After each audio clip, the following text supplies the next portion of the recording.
I'm here in Mumbai with Arjun Ravi. This is 3 and 2 the video blog. Arjun is India's leading independent music blogger.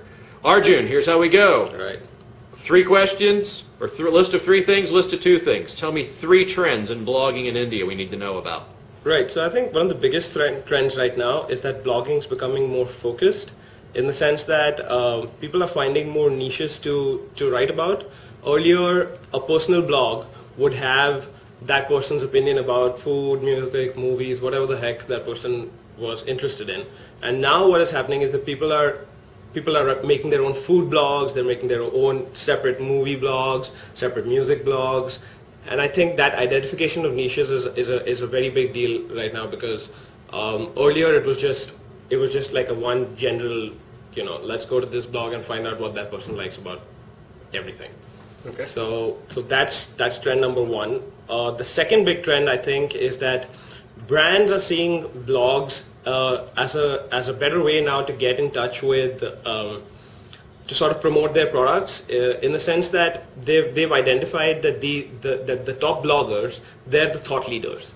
So for example, a big watch brand here is Fast Track, and what they do is that they give out to the top 10 bloggers or top 50 bloggers, they give out free watches, or they give out free sunglasses, and they say, look, here's a pair of free sunglasses, write whatever the heck you like. If you don't like it, say you don't like it, but get a voice out there about the brand. So I think brands are looking more to bloggers, and in the sense of getting customers or prospective customers engaged with the product even before they've seen it or at least heard about it. Okay. And the third big trend is that bloggers now are being considered as media, right? So earlier what was happening was media was very skeptical about blogging, in the sense that somebody can just go up there and trash talk it or whatever.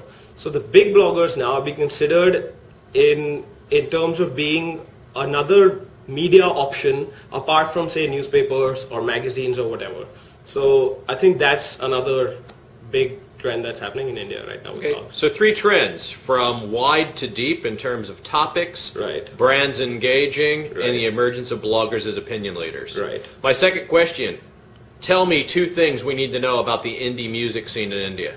Well, the indie music scene in India it has been growing now. I mean, this is something that any band will tell you, that the indie music scene has been growing now for the last and we're waiting for that sort of tipping point where it'll just explode or something.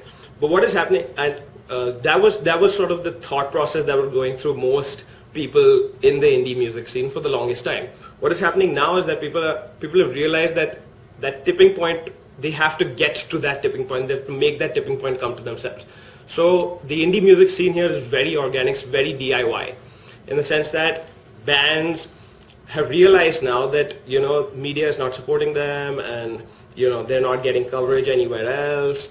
Promoters, marketers aren't interested in sponsoring concerts or whatever. So they're getting their voices out there. They're on MySpace, Facebook, whatever the heck they need to be, to sort of get as many people to listen to their music. And I think that's a very important thing that sort of changed in India over the past 5 years. That whole change in mindset that let's wait for things to happen, we're going to make those things happen ourselves. Okay. The second big thing I think about indie music in India is that slowly it's getting more international coverage, in the sense that recently a few top bands went to the UK to do a mini tour, right? So a lot of people are talking about Indian music in general. Of course, a lot of that has to do with Slumdog Millionaire and A.R. Rahman and whatever. But I mean, Indian indie music is also capitalizing on that buzz. It could have been a very sort of lackadaisical thing that, like everybody's talking about Indian music, but, nobody knows about the rest of it apart from A.R. Rahman. But these guys are going out there, they're getting their music heard by labels in the UK, in the rest of Europe, in the States. A lot of Indian bands are doing, like the big Indian bands who can afford to go there, first of all, are going there and they're playing tours. And yeah, so Indian indie music is going a little more international as well. That's great. So Arjun, thanks for joining us live in Mumbai, and you can find Arjun on indecision.com. Right. Out here.